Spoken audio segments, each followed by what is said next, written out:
Om Purnamadaha Purnamidam Purnat Purnamudachyate Purnasya Purnamadaya Purnamevavashishyate.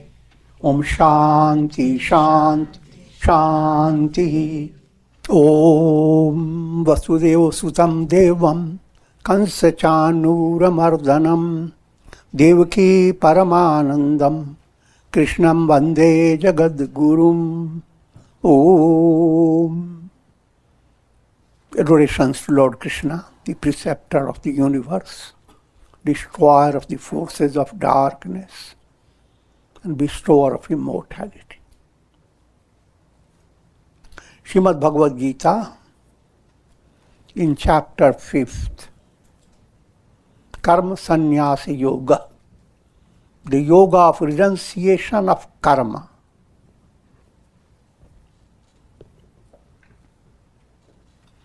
And verse number is 3. It's a profound subject. The subject is whether one should continue living in the world, doing the jobs they do day by day, whatever the way, and to come to another step, becoming good and doing good. That's one level. Or should we just adopt the example of Buddha, who walked away from his capital city, and many sannyasins without telling anybody, and go to the ashram and go through the ashram sadhana and have no contact.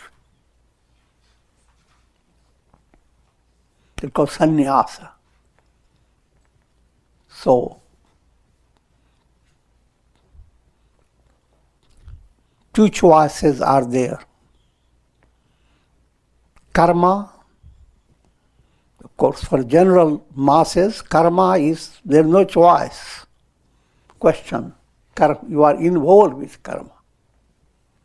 But those who are not fully satisfied with the life and they want to have something to do with God, now opens up. Should you move away from everything and just go to God? Because the mind is thinking that everything is different from God. That's a big trouble.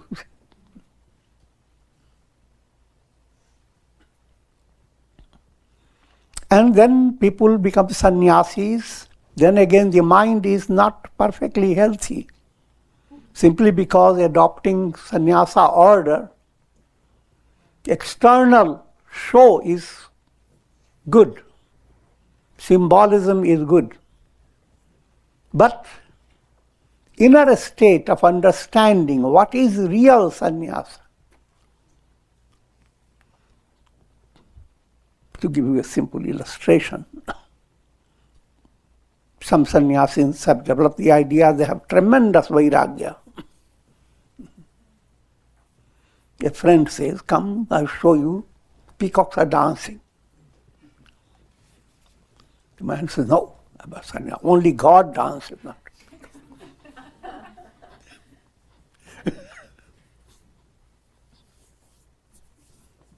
So never tell me about anything worldly.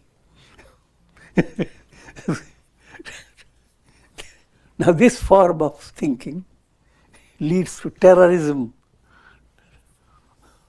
People who become religious, they are actually curse for society.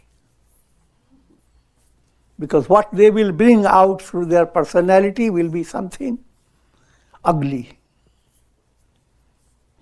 What I'm leading to understand.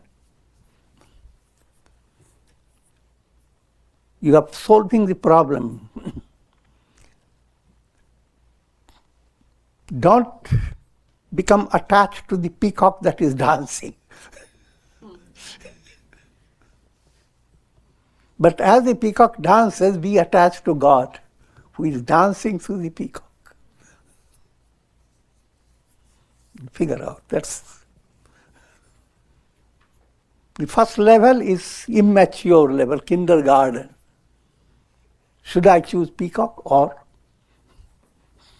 the peacock feather-crowned Krishna? Advanced level, the same world set, but start loving God through your children, through your brother, through your sister, through your loved ones. And not only that, your love should not be limited in a family. Understand, come through many lives. All your family members are scattered all around. That again, I'm using ordinary way of studying. Love has to now become, the whole world is God's creation and God is shining through the world. So that type of love has to develop in your heart. This movement is Sannyasa movement. Karma and Sannyasa, that's the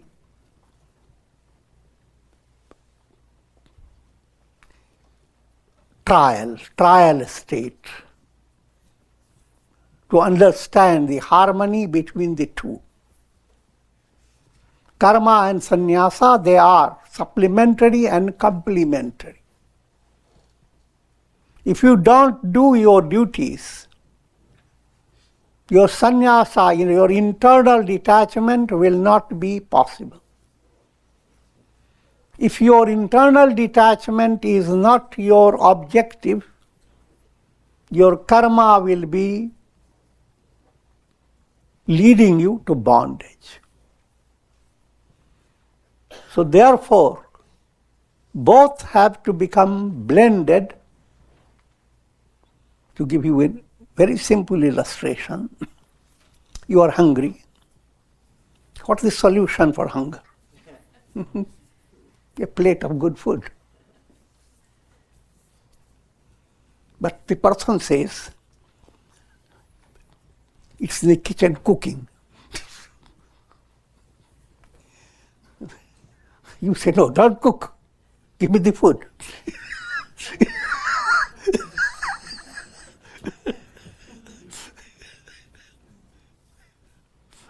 How can it be possible? So enjoy the cooking stage and the stage of eating it from your plate. Without asking the question, which is greater? Cooking or the eat? Or the cooked state? So every soul is in that process. Cooking state. When you're cooked up,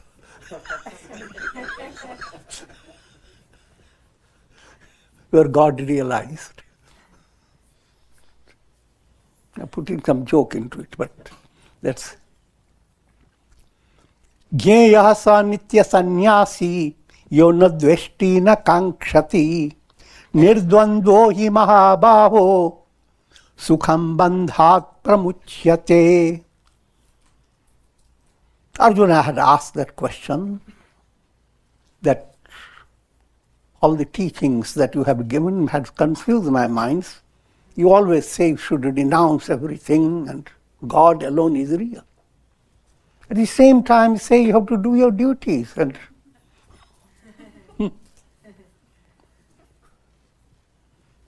tell me what is decisive. Lord Krishna explains that both are two aspects of the same teaching.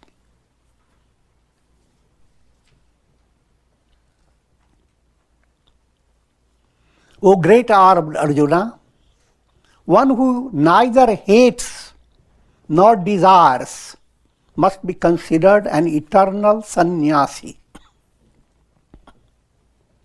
Na dveshti na kankshati. Sanyaas, the cooked state.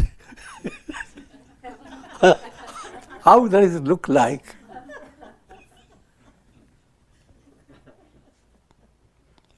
That's a now profound description that you have to hold in your mind as ideal. Mantra, nadveshti. Do not live a life hating others. Have a simple common sense. Just like quickly you are hating others, others are more quicker than you to hate you.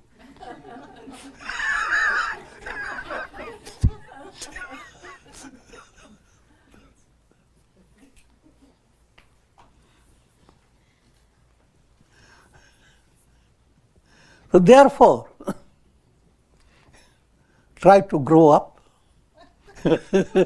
Because when you begin to hate others, you never know what others are and what are they really facing. But you know about yourself. And of course, if you are too childish, you don't know it. But that's what you should do.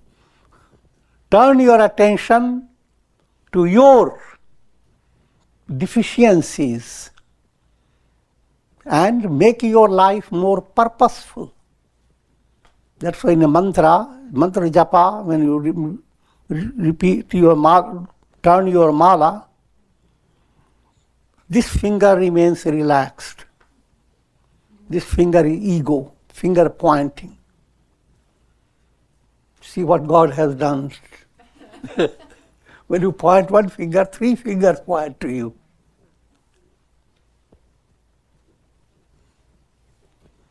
You point to this. That person doesn't know how to walk well. 3 fingers are pointing to you. You don't know how to stand.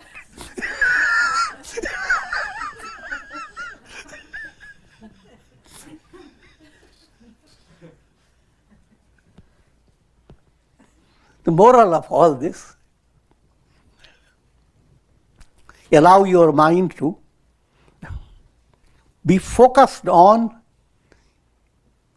growing up spiritually, enriching yourself, not holding a negative feeling, a negative idea in your mind, and allowing your mind to be envenomed. When you have possibility to bring from your garden fragrant flowers, then why should you bring onions and garlics?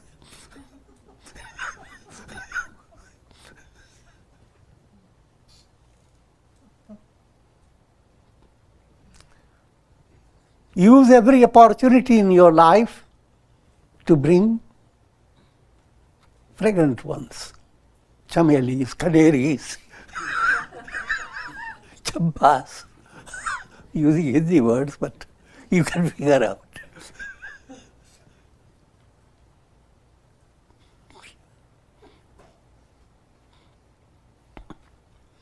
Nadveshti, nakangshati. Kangshati means expectation. Always expecting this is the way things should have happened.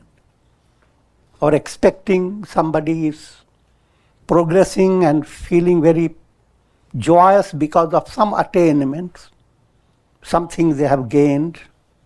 Now you also want to have the same thing by.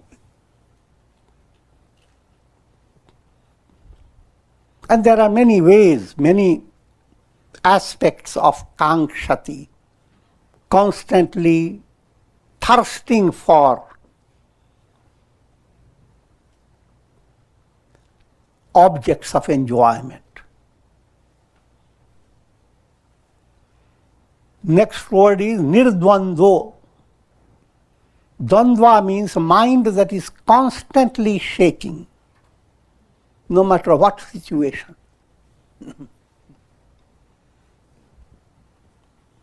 If someone develops the obsession of keeping the head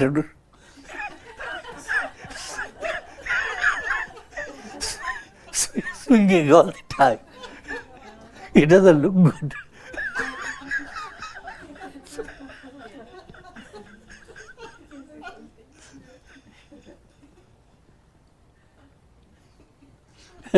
And the mind does constantly. Due to ignorance, one is constantly shaking with raga, something is in the making, and you are joyous. Even in the watch the news, something is coming up very suspenseful. So be ready. Have everything, keep all the ducks together. But then it didn't happen.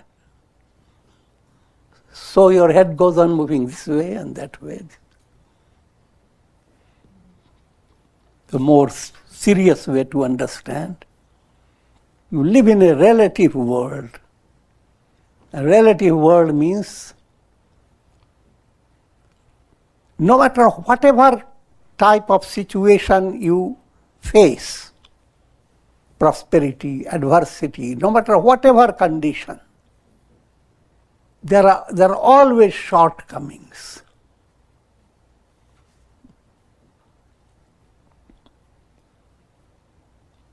And therefore, you have to use the mantra, adapt and adjust. In every situation, there is no way you can have absolute perfection. You may have everything perfect, but suddenly your own son doesn't understand you. I'm joking, but try to understand. I'm not joking at all. This is the way life is. Suddenly very closely knit family they develop misunderstanding with each other. They went through a tremendous process of building up a wonderful, many-storied building with lots of gardens, and end up fighting with each other. Don't be too upset.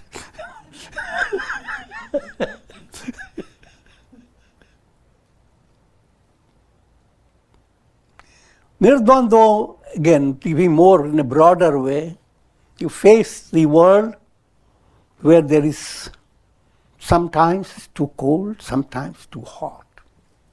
Sometimes it rains a lot, sometimes it doesn't rain at all. Things are always presenting in pairs of opposites. Develop a mind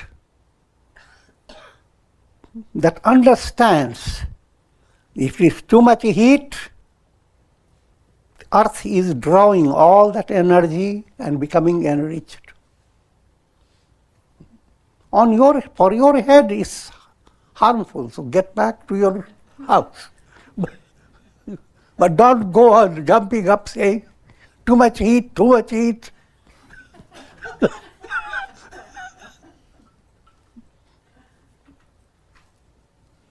And then imagine, it is too cold. Suddenly, temperature has dropped.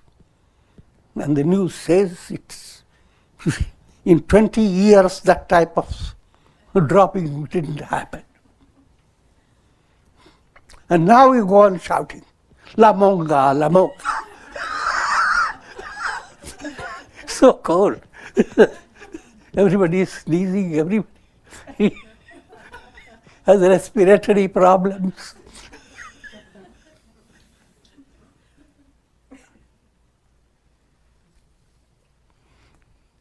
Allow your mind to relax with both conditions, too much hot, too much cold. In a situation where you are not being understood by people. In a situation where being understood more than necessary.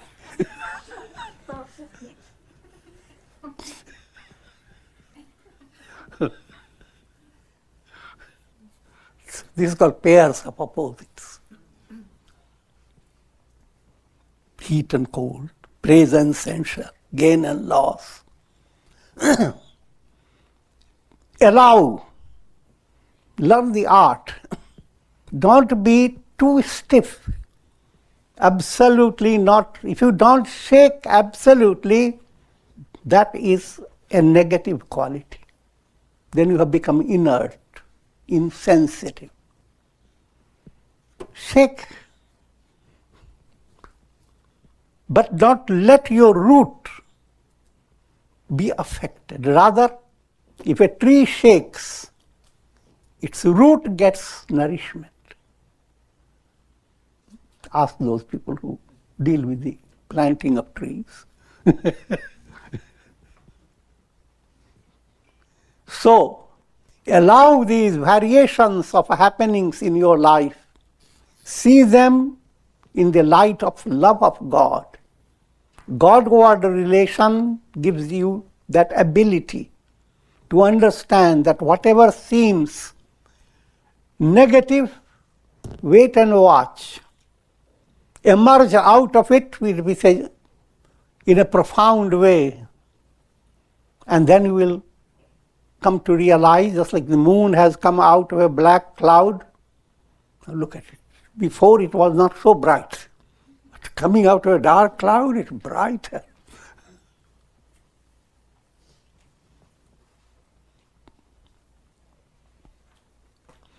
So all this is about nirdvando, how to deal with positive, negative, prosperity, adversity. And the world will continue to provide all this. But you continue to enjoy. Each all shaking process is putting you to God, rooted in God. So rooted that we look at the world and say, now come, shake me. Play with me. I'm joking, but that's not the real joke. That's that type of ability awaits. Everyone has that ability deep down. From a weak, shaky personality to God-related soul, inwardly unshaken. Outwardly everything shakes.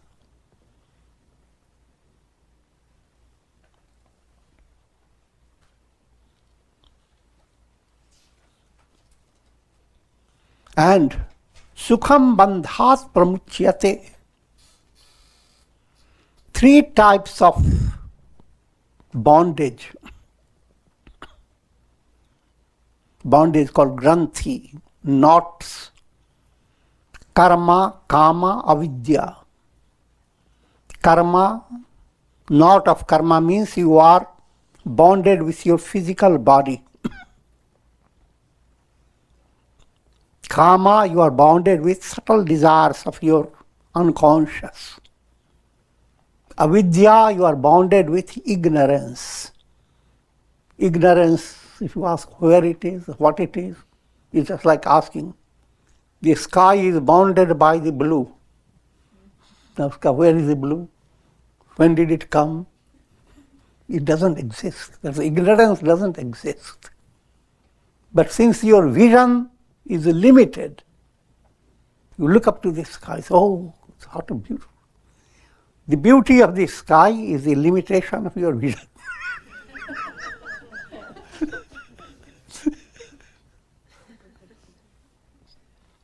Don't take it literally.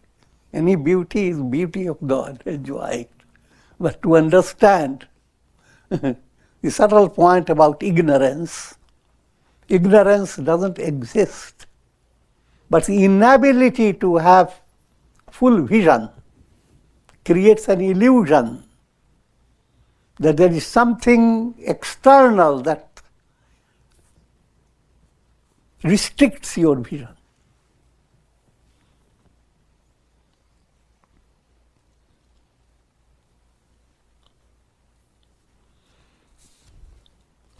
But if you have developed sannyasa movement, you will become free of these three granthis, sukham, joyously, sahaj. Three mantras in life are important to understand. Sahaj, saras, sanidhya. Facing challenges in life. Keep your mind always, instead of allowing your imagination to make every challenging situation worse. Negative mind goes on imagining all types of negativity. Once you allow one negative thought, it's kind of a vulture. That vulture calls out all vultures. I'm saying quickly, and it's not something very simple, but that's what happens. Satsanga talks it out quickly.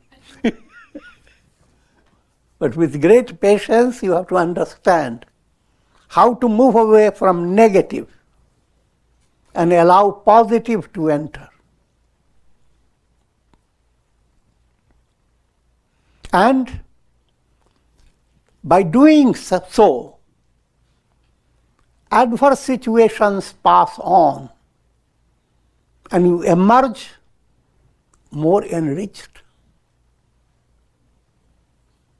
But if you continue to burden your mind with negativity, and anyone who gives you good counsel, you don't like it. But anyone who grieves with you, you like them.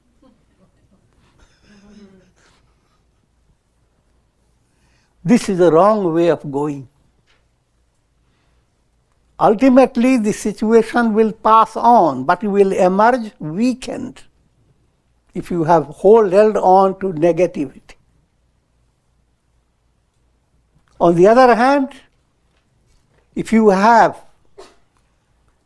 allowed yourself to be in satsanga, doing sadhana, to talk with people who are bringing upliftment, creating satsanga atmosphere, and then when the negative situation has passed on, you find yourself much more enriched. Figure that out. That's the art that your heart gets when you practice integral yoga. So as I was saying, let challenges in life be faced by you sahaj, with spontaneity. And that will become possible if you are involved with satsanga and satsanga-based conduct in daily life. Next point, while you are waiting for a challenging situation, is hovering over your head with like a dark cloud, while you are waiting, it should be saras.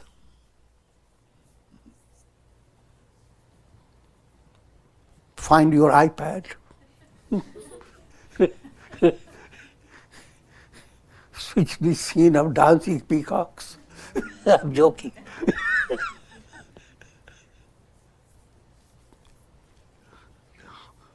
While the negative cloud of negativity is there, don't become frustrated. Don't go and dump yourself in despair. Repair.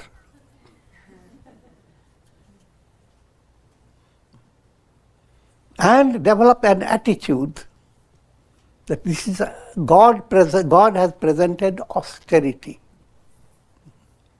and I must pass through it by His grace. He presented the austerity, and He is the one who is going to give you the strength. That's what the mothers do with their babies. They present it, a test, even just to help them, the babies to walk. They present a challenge, and they are sitting behind the baby to help the baby. develop that type of subtle understanding in life.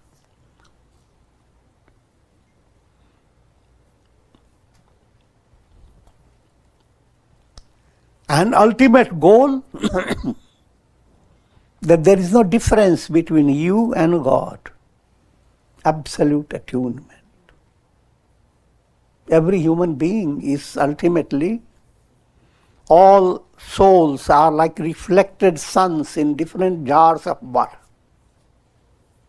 Attune with God, then you are attuned to all souls. And that's the goal of life. So remember, sahaj, allow your life to flow, facing the challenges in a spontaneous way. Even from a very practical point of view, if you live, you are going to face situations of sickness, disease, aging.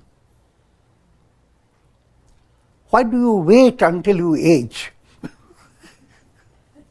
Why do you start doing yoga exercises?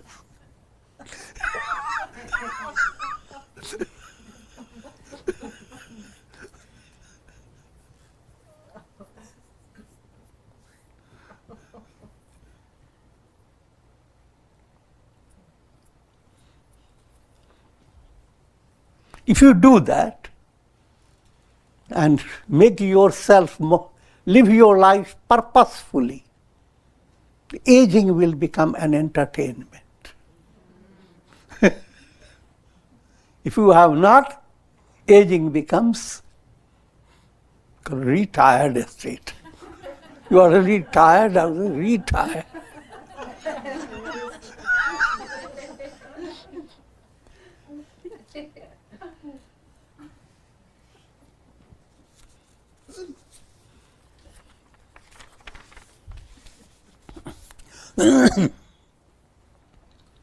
Fourth verse. Sankhya yoga prithag pravadanti na pandita ekamapi asthita samyak ubayor vindate phalam. Children alone speak of Sankhya as different from yoga. Sankhya here refers to the path of gana, wisdom, and in this context, path of renunciation, path of nivritti. Yoga refers to the path of action. And that's how I began. Children find that these two are completely different, and you have a choice to go after one or the other. Children, they find difference between food being cooked and food being served. A child has to grow up to understand it has to be cooked in order to be served. Now, what does it mean philosophically? Actions, karmas that you do, if you do your first point, don't get involved in taking up a job, simply it gives you a lot of money. Be involved in a job that has certain fulfillment in your heart.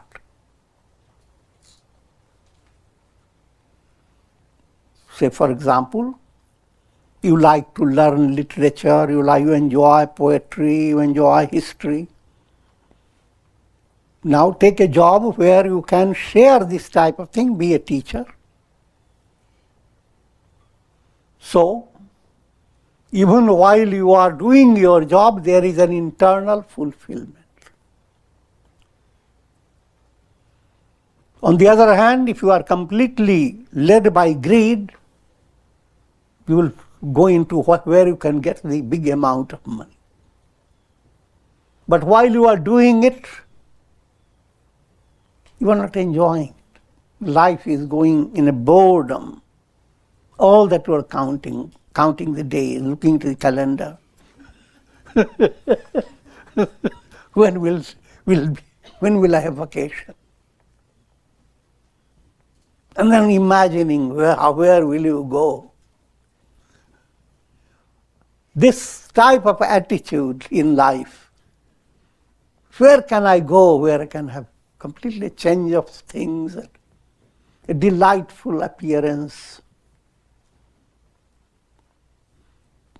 That attitude is childish. Even in relation to going into pilgrimage centers, mind becomes so involved that I have gone to Rameshwaram. I should plan to go to Tirupati, plan to go to Jagannath, Badri Kedar. And why stay only in India? There are so many holy places. Let's go on visiting them.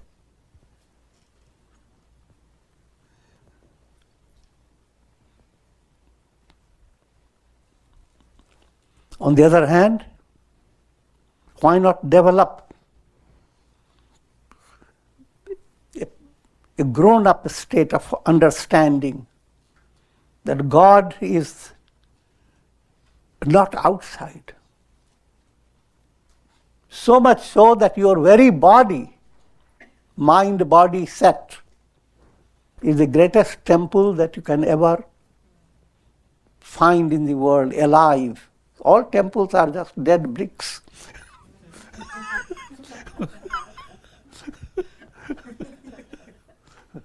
And their importance is because of living human beings. Ghat man changat katvat me ganga. Mind becomes pure, sensitive. When God is the very source of your mental energy, the very awareness that allows you to see your thoughts, the very awareness behind your worries, that awareness. See, look into a plate of worries and awareness.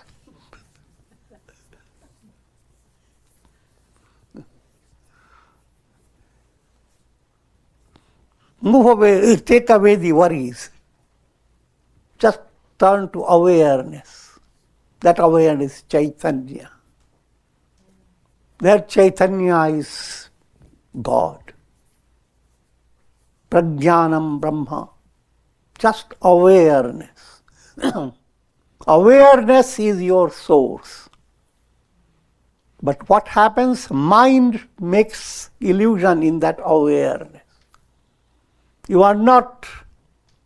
move away from the absolute awareness, which alone exists, there's nothing else. That's called Brahman, the absolute. Move away through the mental illusion.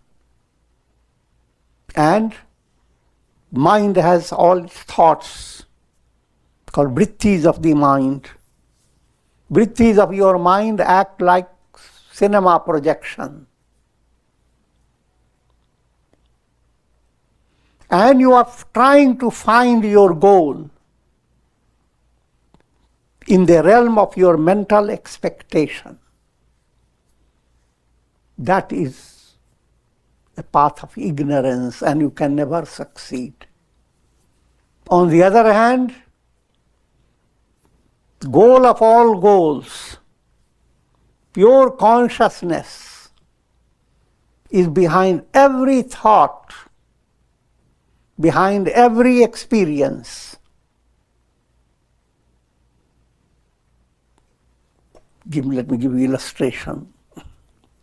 A wave in the ocean becomes very sad. I've heard of the glory of the ocean, but where is it? All I find is those so many ugly waves threatening my existence. When will I meet my mother? The ocean. And lots of emotion, lots of...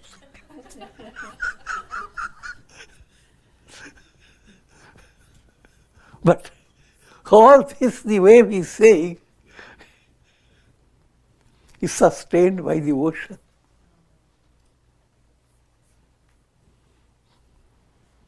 Figure that out.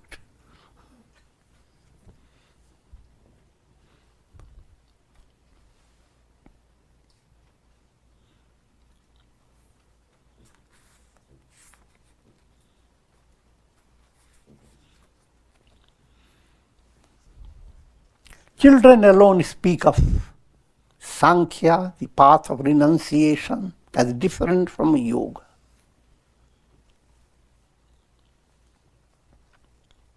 Using a more definite terminology,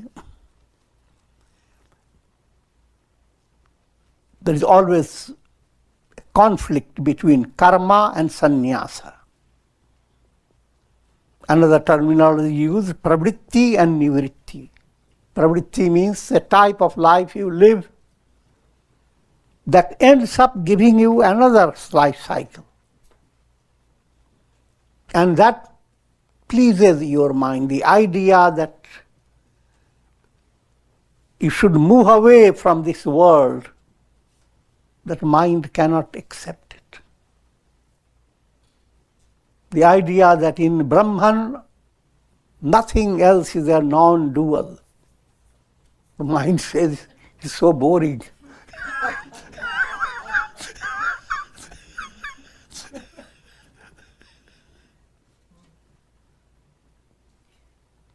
In other words, people continue to be involved in karma only with the idea that things will become better. And good karmas will secure a better birth, or if you don't like births, etc., secure heaven. Heaven where you will have all people whom you have loved with a cozy atmosphere, even your pet dogs and cats. But all that is childish. Karma and gana, they are supplementary, complementary. Karma means if you have turned to swadharma, the type of karma that harmonizes with your personality. But that again, you shouldn't be too rigid. Sometimes circumstances are that you are already doing certain job. Listening in the satsanga that you should go to swadharma, now don't become distracted. When will I get out of this job and get to something that is enriching me? Rather, turn your attention to a higher reality.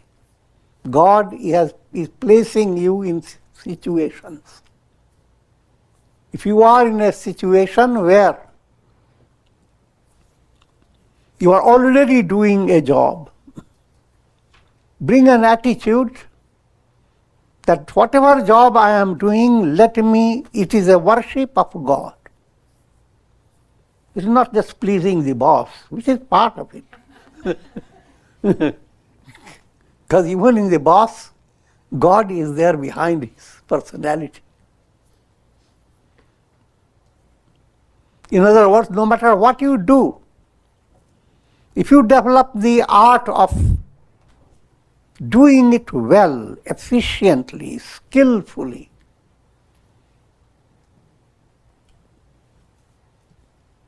with a smaller period of time, more quality.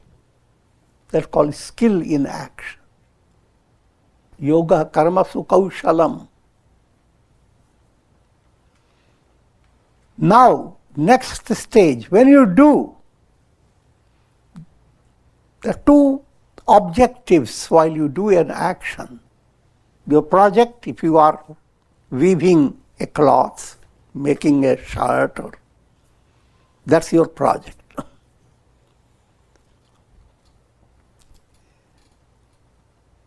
Your mind just wants to see the finish up work, the result. That's called sakamya karma. You are doing your karma and will be very delighted to see what you expected through your work, you have achieved it. And will go after doing similar jobs. But what I'm leading you to understand, if you are spiritually advancing, your mind must understand that karma brings changes. Things that you didn't have, now you will have it. Karma goes on bringing to you changing situations. But while doing it, it is not the world of time and space that you should hold on to. Turn your attention that while you do your karma, your mind is clearing up. You are not holding complexes in your mind. Your mind is turning to Godward movement. You do your karma to clarify the mind, to purify your heart. That becomes your grown-up state, spiritually adult. If your attention is only karma to bring its fruit in the world of time and space, if that is your attention, then that is delusional. And that has no end to it. You will continue to create karma, continue to come back into the world. But when the angle changes, you do your karmas for chitta shuddhi, for purity of heart. And what enables you to do that? If you mix karma with vikarma, vikarma is pickle, karma is your main dish.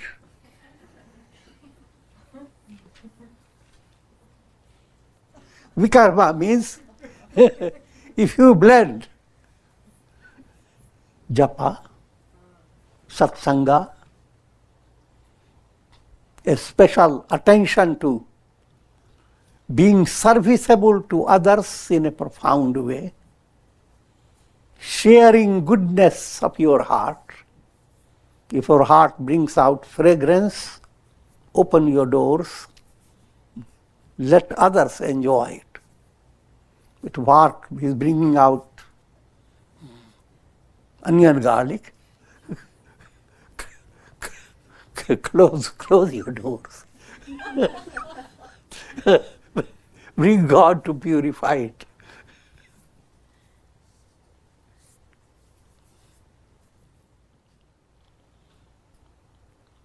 The karma done for bhava shuddhi, bhavana shuddhi. Now you'll say, what will happen if only I'll go after bhavana, feeling, purification of feeling? And if something goes wrong with the house, people around, what will I do? The fact is, another reality. If bhavana shuddhi is there, if your personality is qualitative, material success becomes a slave to that qualitative person. Things that you couldn't have achieved without years of labor. With good-heartedness, you have drawn the heart of many people to assist you. So your success will be definite, beyond your imagination. But at the same time, your inner understanding will be just humble. I've done nothing. I've gained nothing. The whole world is nothing.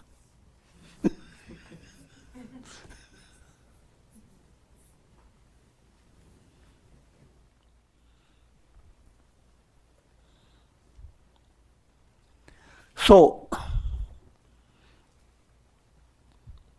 karma and jnana, they are interdependent. The more focused on who am I am not the body, I am not the mind, etc. If you succeed in that focus of entertaining that vision, I am slave of God, I am in the hands of God, I am a ray of God, I am essentially God. 3 stages. Ray, I'm an instrument in His hand.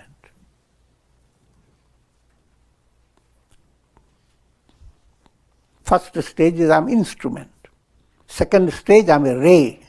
Ray means you adore God by using various wonderful virtues. His ocean of compassion, His ocean of strength, ocean of joy. You are a ray. No matter, just ray and the sun is a big difference mathematically, but qualitatively no difference. You love God so that your heart becomes full of love. You turn to God so that you become free from pride, humility. And your heart has no limit for expressing goodwill for others. So this is godly. Think of godly virtues. Put your Ishta Devata on one side, let him sit there, or let her sit there. Rama, Krishna, Devi, whomsoever. And emulate. You are sitting like that, I will be sitting like that.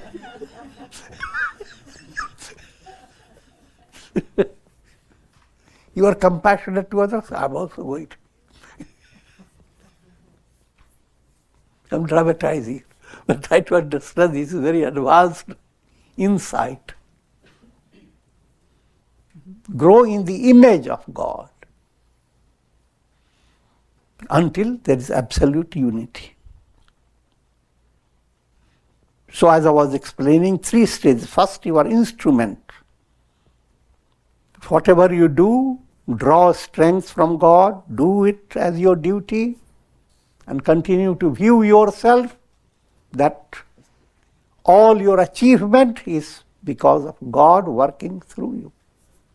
Therefore, more love of God develops. The next stage is are developing divine virtues. That's a ray of God. Third stage, absolute. When you go to sleep, where are you? You are not with your body, etc. When you attain enlightened state, samadhi, sleep of sleeps, you are nothing. There is nothing but the absolute self, Brahman. As individual souls, all souls are like reflected suns. And they have a long story to tell.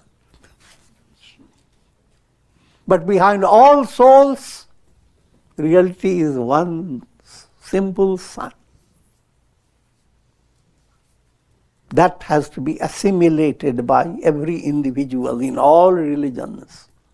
That's the essence of all religions. Be Godward and let and enjoy joyous progress in yourself, and in other words, you are blossoming. Blossom and waft. And enjoy seeing others blossom. You come to that stage and that's the end of your life. That's the goal. If you don't come to that stage, the divine plan has tremendous patience. It will go on giving you life after life. There is no end to it. And with this I am going to conclude. Om Triambakam Yajamahe Sugandhim Pushti Vardhanam Urvarukma Bandhanan Mrityor Mukshyamamritat. Om Purnamadaha Purnamidam Purnat Purnamudachyate Purnasya Purnamadaya Purnamevavashishyate. Om Shanti Shanti Shanti.